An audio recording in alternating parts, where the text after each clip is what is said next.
Hello everyone, स्वागत है एक बार फिर से आप सभी दोस्तों का शिक्षा संकल्प के इस ऑनलाइन यूट्यूब प्लेटफॉर्म पर।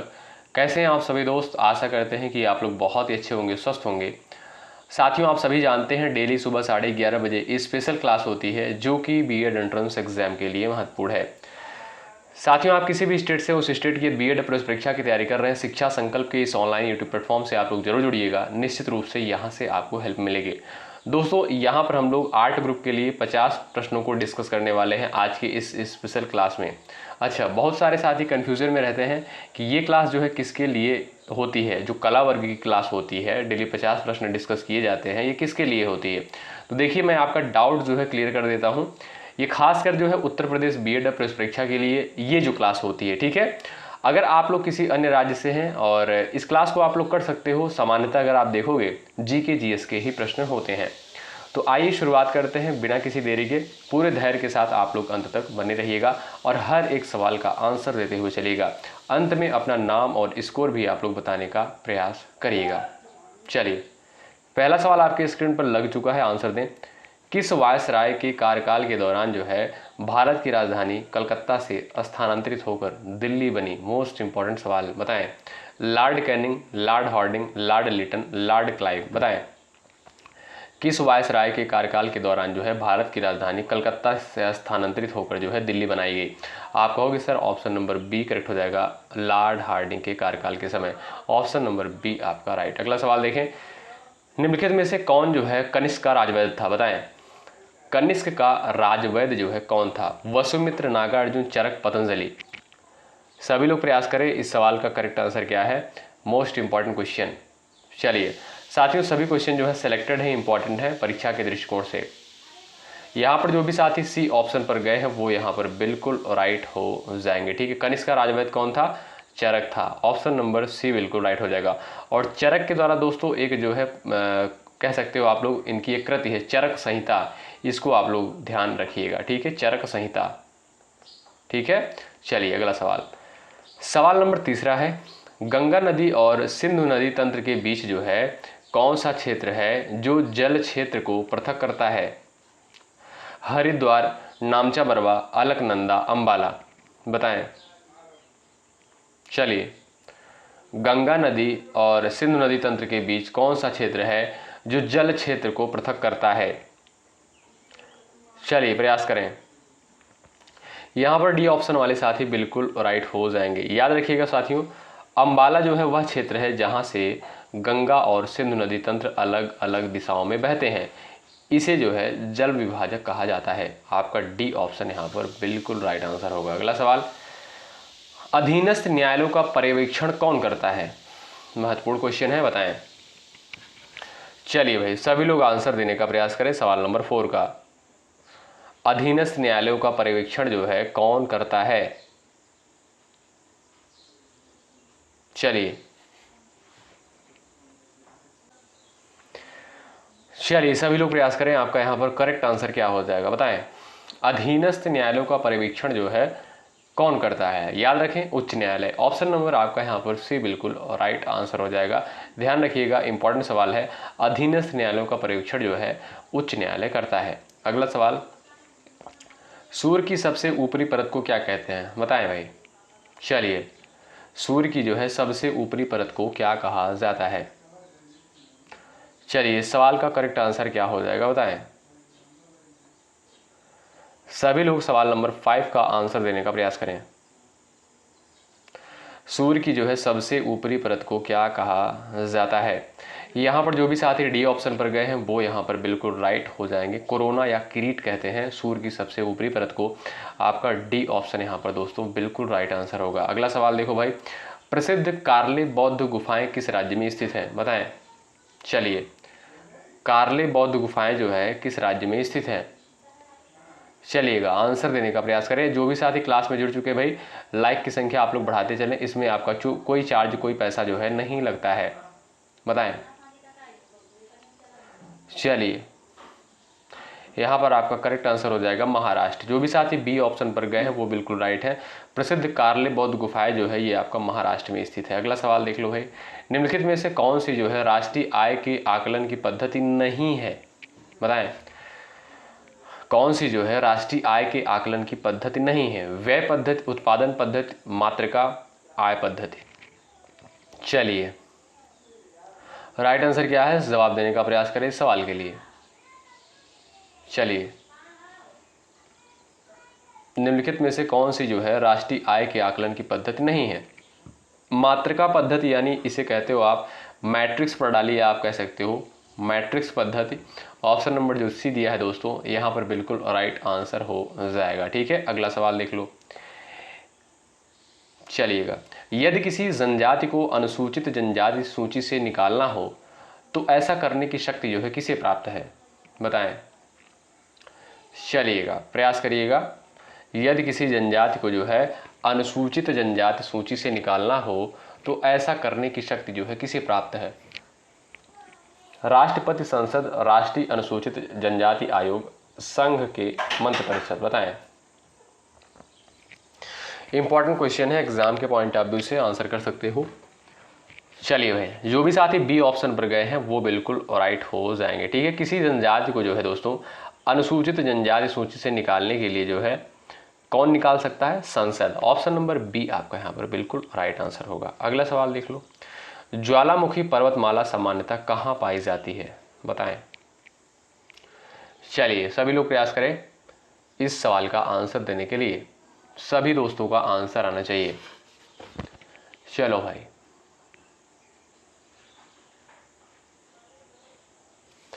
यहां पर जो भी साथी जा रहे हैं ऑप्शन नंबर ए पर वो बिल्कुल राइट है। ज्वालामुखी पर्वतमाला सामान्यतः कहां पाई जाती है? प्रशांत महासागर में। ऑप्शन नंबर जो ए दिया है ये दोस्तों आपका बिल्कुल राइट आंसर हो जाएगा। अगला सवाल, सवाल नंबर 10। परिवार की उत्पत्ति के उद्विकास सिद्धांत के प्रतिपादक कौन है?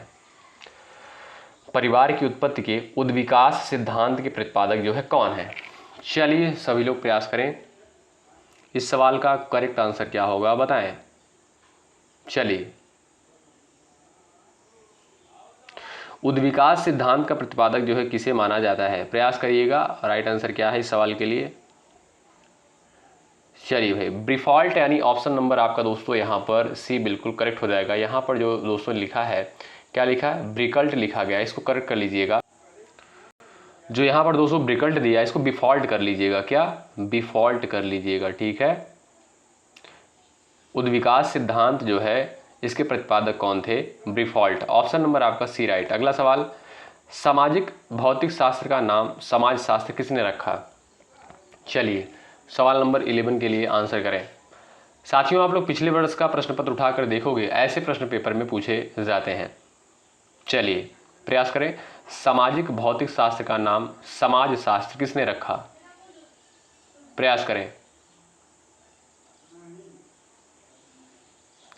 यहां पर डी ऑप्शन आपका राइट हो जाएगा। सामाजिक भौतिक शास्त्र का नाम जो है समाज शास्त्र ऑगस्ट कॉम्टे के द्वारा रखा गया। डी ऑप्शन जो दिया है बिल्कुल राइट। अगला सवाल देखो, वेबर ने सामाजिक क्रिया को कितने प्रकार का बताया? 3, 2, 4, 5। चलिए सभी लोग प्रयास करें। वेबर ने जो है सामाजिक क्रिया को कितने प्रकार का बताया? सभी का आंसर आना चाहिए। चलिए भाई, यहाँ पर जो भी साथी सी ऑप्शन पर गए हैं वो यहाँ पर बिल्कुल राइट हो जाएंगे। वेबर ने सामाजिक क्रिया को जो है 4 प्रकार का बताया है। आपका जो यहाँ पर सी ऑप्शन दिया है दोस्तों बिल्कुल राइट आंसर हो जाएगा इस सवाल के लिए। ठीक है, चलिए आगे बढ़ते हैं और सवाल नंबर नेक्स्ट देखेंगे। सवाल नंबर 13, दास व्यवस्था में निम्नलिखित में से कौन सा वर्ग नहीं था? स्वतंत्र व्यक्ति, पादरी, स्वामी, दास। बताएं, दास व्यवस्था में निम्नलिखित में से कौन सा वर्ग नहीं था? चलिए प्रयास करें, यहाँ पर आपका राइट आंसर क्या है इस सवाल के लिए, बताएं। दास व्यवस्था में निम्नलिखित में से कौन सा जो है वर्ग नहीं था? आप कहोगे सर पादरी वर्ग। ऑप्शन नंबर बी जो दिया है यही आपका जो है सटीक आंसर हो जाएगा। ठीक है भाई, ऑप्शन नंबर बी राइट। अगला सवाल, प्लेटो की अध्ययन पद्धति थी, बताएं। प्लेटो की अध्ययन पद्धति कौन सी थी? अनुभवात्मक, तुलनात्मक, निगमनात्मक, आगमनात्मक। बताएं करेक्ट आंसर इस सवाल के लिए क्या हो जाएगा, जवाब दे सकते हो। चलिए भाई, सभी लोग प्रयास करें, पूरे धैर्य के साथ अंत तक आप लोग बने रहिएगा। प्लेटो की अध्ययन पद्धति को क्या कहा जाता है? निम्नात्मक। ऑप्शन नंबर सी जो है यहाँ पर बिल्कुल राइट आंसर है। अगला सवाल देखो, अरस्तु सर्वाधिक प्रभावित था किससे? बताएं। एरिस्टोटल यानी अरस्तु जो है किससे सबसे अधिक प्रभावित था?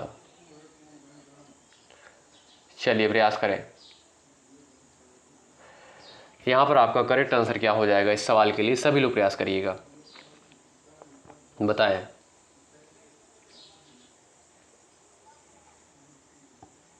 चलिए यहां पर दोस्तों आपका डी ऑप्शन जो दिया है ये बिल्कुल राइट होगा। डी ऑप्शन आपका है द लॉज। दोस्तों ये द लॉज क्या है? ये जो है प्लेटो की प्रसिद्ध पुस्तक है। किसकी? प्लेटो की जो है प्रसिद्ध पुस्तक है, याद रखिएगा।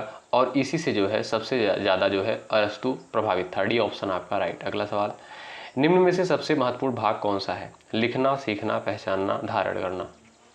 चलिए सबसे महत्वपूर्ण भाग जो है कौन सा है? बताएं।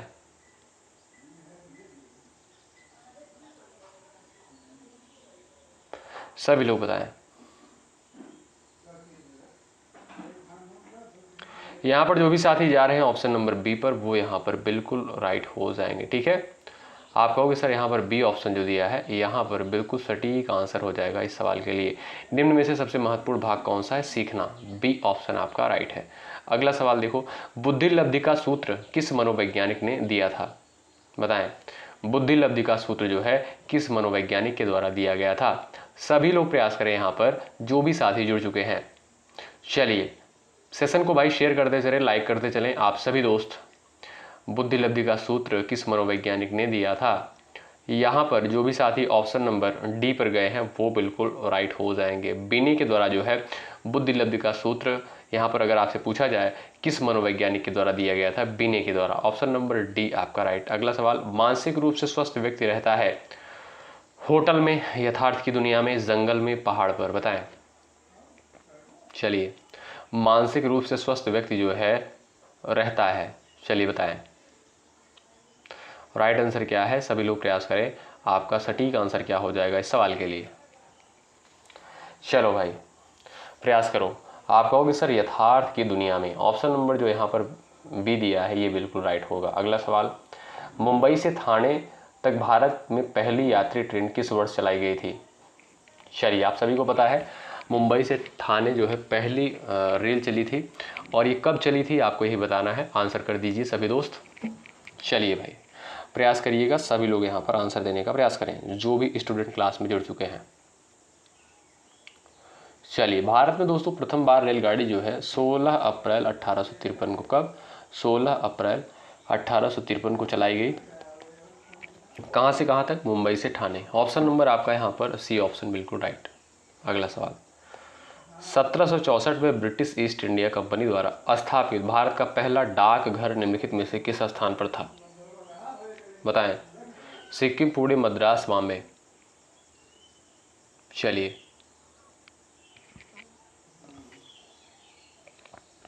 राइट आंसर क्या हो जाएगा? प्रयास कर सकते हो। आपका करेक्ट आंसर क्या है इस सवाल के लिए? बताएं।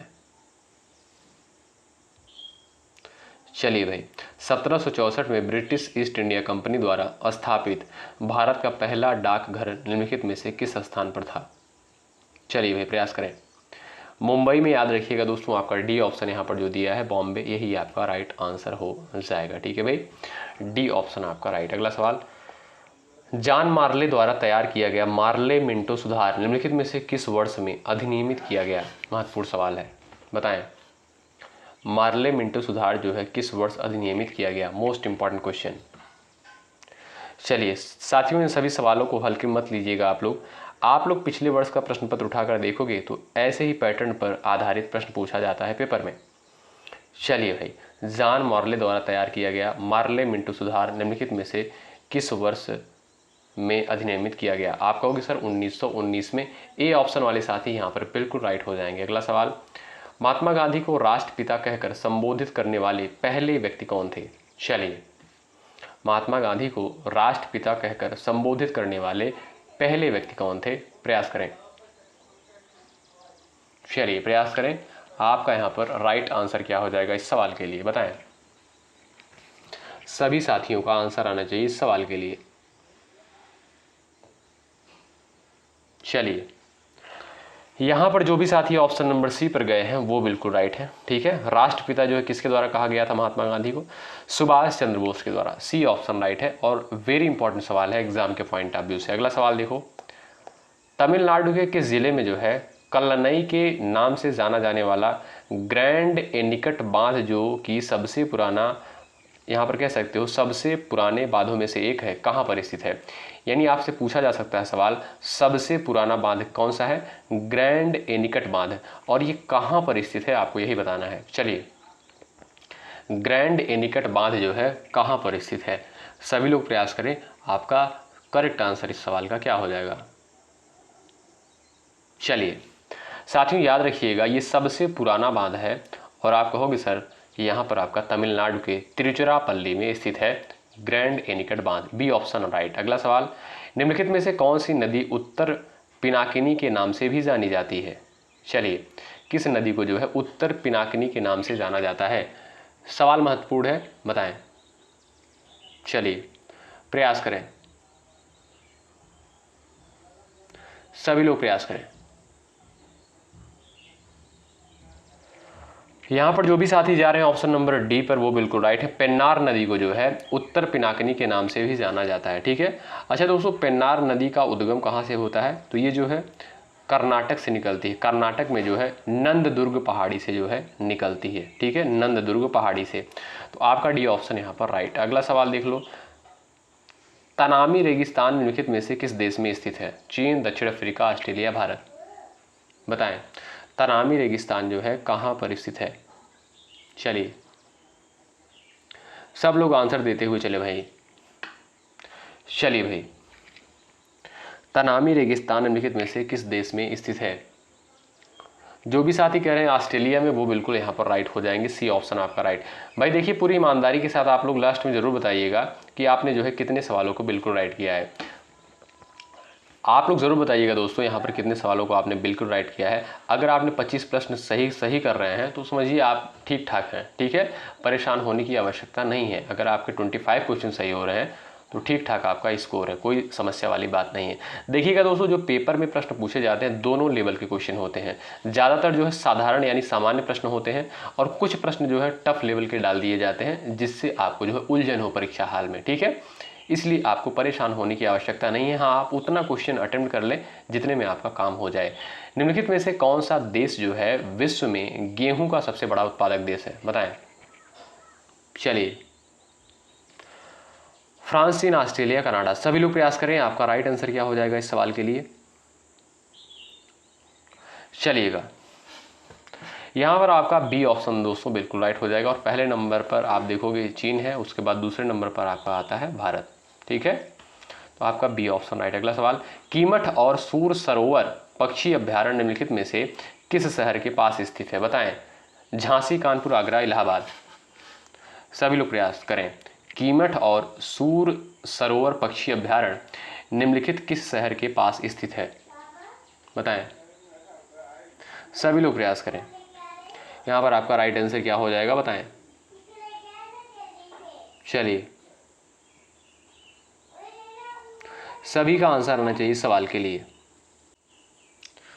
यहाँ पर जो भी साथी जा रहे हैं ऑप्शन नंबर सी पर वो बिल्कुल राइट है। ठीक है, कीमठ और सूर सरोवर पक्षी अभ्यारण्य जो है ये आपका आगरा में स्थित है। Option number C right. याद रखिएगा, महत्वपूर्ण है। निम्नलिखित में से कौन सा शहर जो है प्रसिद्ध फलकनुमा महल के कारण प्रसिद्ध है? चलिए, कौन सा शहर जो है प्रसिद्ध फलकनुमा महल के कारण फेमस है? चलिए प्रयास करें, आपका राइट आंसर क्या हो जाएगा इस सवाल के लिए?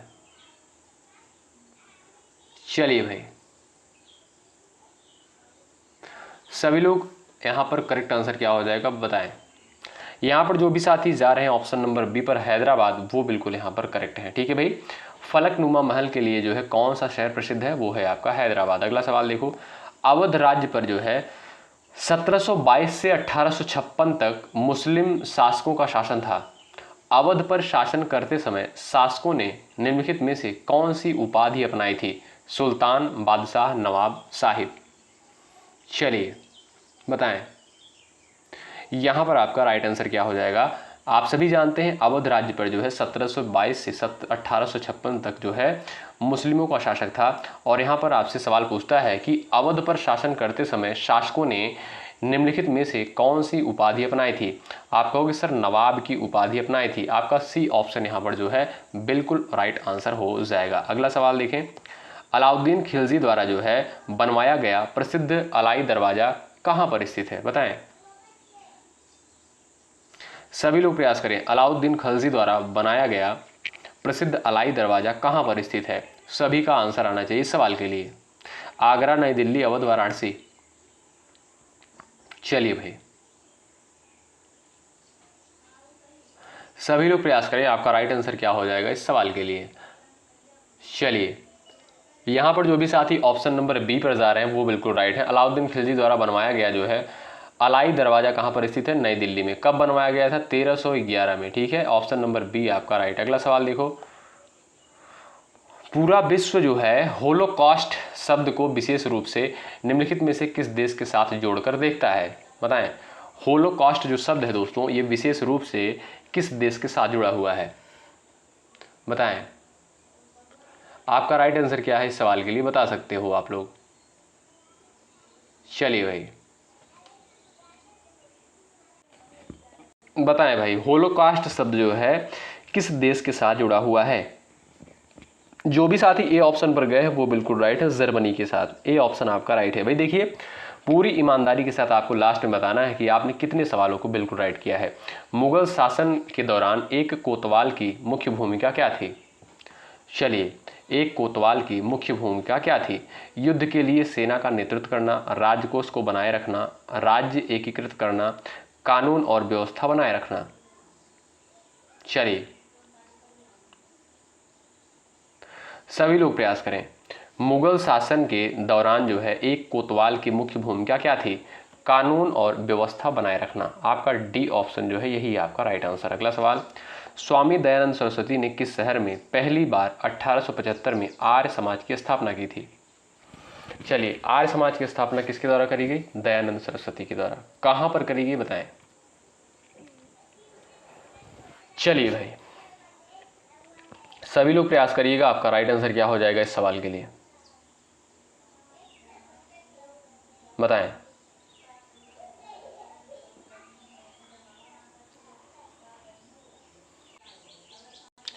तो साथियों याद रखिएगा, मुंबई में जो है 1875 में आर्य समाज की स्थापना करी गई, किसके द्वारा, स्वामी दयानंद सरस्वती के द्वारा। ए ऑप्शन आपका राइट। ब्रह्म समाज की स्थापना राजा राम मोहन राय के द्वारा करी गई थी। सवाल नंबर 34, मेगस्थनीज जिन्होंने जो है भारत के बारे में प्रसिद्ध ग्रंथ इंडिका लिखी वह मूल रूप से किस देश के थे। पुर्तगाल, ग्रीस, मिस्र, तुर्की। चलिए ध्यानपूर्वक क्वेश्चन को देखें और आंसर करें। अगर आपको स्पीड जो है थोड़ा स्लो लग रही हो आप लोग इस क्लास को 2x पर करके देख सकते हैं, ठीक है, स्पीड बढ़ाकर। चलो भाई, मेगस्थनीज जिन्होंने भारत के बारे में प्रसिद्ध ग्रंथ इंडिका लिखी है वह मूल रूप से किस देश के थे। चलिए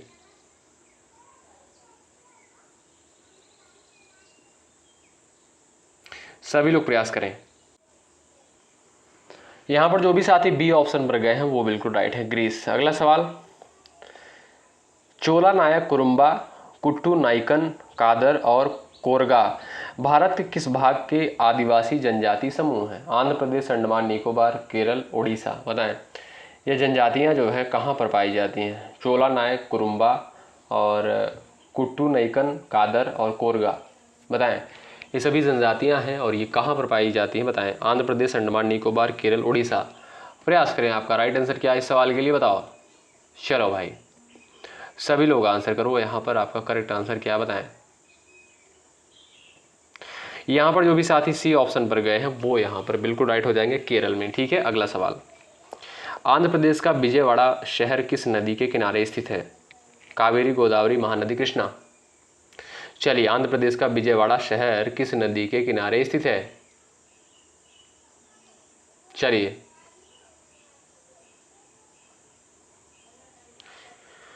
सभी लोग प्रयास करें, करेक्ट आंसर आपका क्या हो जाएगा।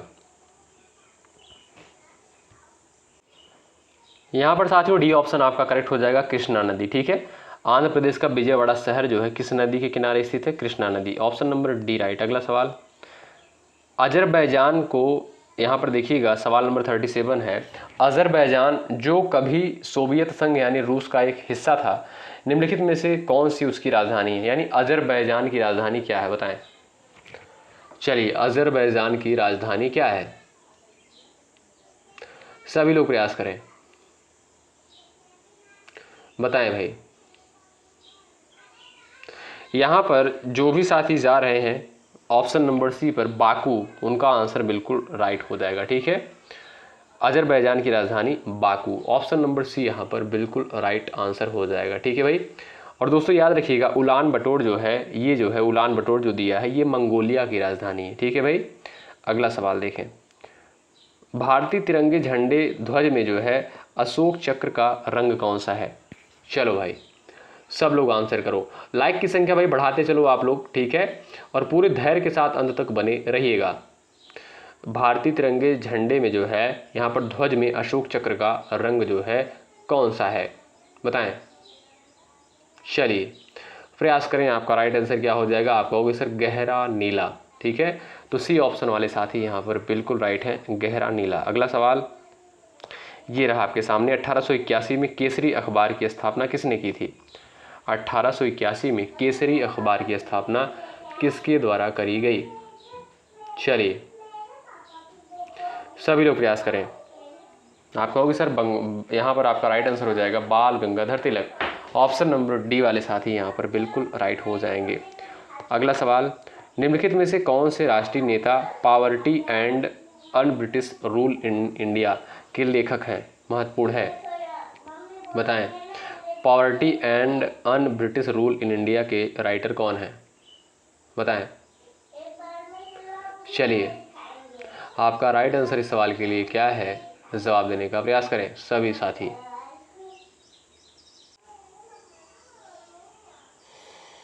चलिए भाई, आप कहोगे सर दादा भाई नौरोजी। ऑप्शन नंबर आपका सी राइट हो जाएगा। Poverty and un British rule in India के लेखक कौन है? Dadabhai Naoroji, option number C right. अगला सवाल देखो भाई, वर्ष 1904 में जो है किसने क्रांतिकारियों की गोपनीय समिति के रूप में अभिनव भारत का आयोजन किया था, बताएं। अभिनव भारत का आयोजन जो है किसके द्वारा किया गया था, बताएं। सभी लोग प्रयास करें, यहाँ पर राइट आंसर क्या हो जाएगा?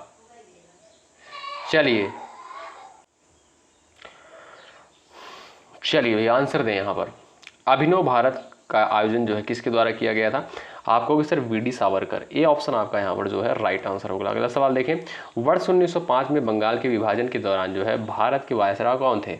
महत्वपूर्ण सवाल ये भी है, प्रयास करिएगा। चलिए सभी लोग बताएं, आपका राइट आंसर क्या हो जाएगा? 16 अक्टूबर 1905 को आप सभी को पता है दोस्तों, बंगाल का विभाजन हुआ था और इस समय जो है वायसराय कौन थे भारत के? चलिए बताएं, करेक्ट आंसर आपका क्या है? आप कहोगे sir Lord Curzon. A option आपका यहाँ पर जो है बिल्कुल राइट आंसर होगा। अगला सवाल यहाँ पर है, निम्नलिखित में से क्रांतिकारी द्वारा the philosophy of the bomb नामक प्रसिद्ध लेख लिखा गया था, बताएं। किस क्रांतिकारी के द्वारा जो है the philosophy of the bomb नामक प्रसिद्ध लेख लिखा गया था? यशपाल, भगवती चरण बोहरा, भगत सिंह, सूर्यसेन, बताएं। यहाँ पर आपका सही और सटीक आंसर क्या हो जाएगा, बता सकते हो? चलिए सभी लोग बताएं, किस क्रांतिकारी द्वारा जो है the philosophy of the bomb नामक प्रसिद्ध लेख लिखा गया था? भगवती चरण वोहरा के द्वारा। बी ऑप्शन आपका राइट। अगला सवाल, निम्नलिखित में से किस ब्रिटिश मिशन योजना ने जो है पाकिस्तान की मांग को अमान्य कर दिया था, बताएं। निम्नलिखित में से किस ब्रिटिश मिशन योजना ने जो है पाकिस्तान की मांग को अमान्य कर दिया था? चलिए करेक्ट आंसर इस सवाल के लिए बताएं, राइट आंसर क्या हो जाएगा?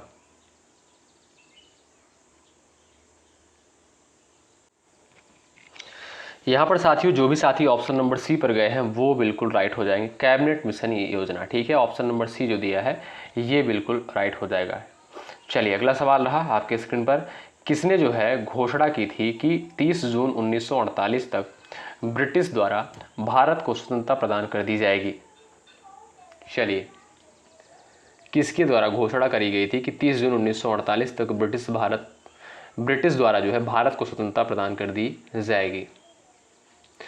क्लेमेंट एटली के द्वारा, और यहाँ पर है आपका जो है Winston Churchill, Lord Mountbatten, Lord Wavell. Option number D आपका राइट है, क्लेमेंट एटली। ठीक है, तो डी ऑप्शन आपका यहाँ पर बिल्कुल राइट आंसर होगा। इनके द्वारा जो है घोषणा करी गई थी कि 30 जून 1948 को ब्रिटिश द्वारा जो है भारत को स्वतंत्रता प्रदान की जाएगी। अगला सवाल, निम्नलिखित में से कौन सा जो है पर्वतीय दर्रा उत्तराखंड में स्थित नहीं है? कौन सा दर्रा जो है उत्तराखंड में स्थित नहीं है? चलिए, लिपुलेख दर्रा, शिपिकीला दर्रा, नीति दर्रा, मुनियांग। यहाँ पर आप देखोगे साथियों, शिपिकीला दर्रा जो है ये आपका हिमाचल में स्थित है, हिमाचल प्रदेश में, तो आपका बी ऑप्शन बिल्कुल राइट। अगला सवाल, निम्नलिखित में से कौन सा विकल्प जो है भारतीय प्रायद्वीप में पश्चिम की ओर बहने वाली दूसरी सबसे बड़ी नदी है? चलिए, कौन सा विकल्प यहाँ पर है भारतीय प्रायद्वीप में, यानी भारतीय प्रायद्वीप में पश्चिम की ओर बहने वाली दूसरी सबसे बड़ी नदी कौन सी है? महत्वपूर्ण सवाल है, बताएं। चलिए साथियों, अगर आपसे पूछा जाए यहाँ पर कि भारतीय प्रायद्वीप में पश्चिम की ओर बहने वाली सबसे बड़ी नदी कौन सी है, पहली सबसे बड़ी नदी कौन सी है, आप कहोगे सर नर्मदा है। लेकिन यहाँ पर आपसे पूछता है कि दूसरी सबसे बड़ी नदी कौन सी है, दूसरी पूछ रहा है। ठीक है, आप कहोगे sir Tapi. Option number B आपका यहाँ पर बिल्कुल राइट आंसर होगा। साथियों, इस स्पेशल सेशन में जो है 47 क्वेश्चंस को कवर किया गया। ये आपका पैटर्न कैसा लगा, ये क्वेश्चन का लेवल कैसा लगा, आप लोग ज़रूर बताएं। और ये मैं फिर से आपसे कह दूं, ये जो है यूपी बीएड वालों के लिए है। आप सभी को पता है कला वर्ग में 50 प्रश्न पूछे जाते हैं, तो बहुत सारे स्टूडेंट की डिमांड थी, तो उनके डिमांड पर जो है ये क्लास प्रोवाइड करी जा रही है। अच्छा, अगर आप लोग अदर स्टेट से भी हैं, कर सकते हो इस क्लास को। यहाँ पर देखिएगा जी की जीएस की समानता प्रश्न होते हैं। ठीक है, जैसे हिस्ट्री हो गया, पॉलिटी हो गया, जियोग्राफी, इकोनॉमिक्स हो गया, इन्हीं सारी चीज़ों से प्रश्न पूछे जाते हैं। आप लोग कर सकते हो, कोई समस्या वाली बात नहीं है इसमें। बहुत सारे स्टूडेंट जो है कन्फ्यूज़ होते हैं। चलिए, मिलते हैं आपसे नेक्स्ट क्लास में, तब तक के लिए बाय बाय, टेक केयर। मेहनत के साथ आप लोग तैयारी में लगे रहें। शुक्रिया, जय हिंद, जय भारत।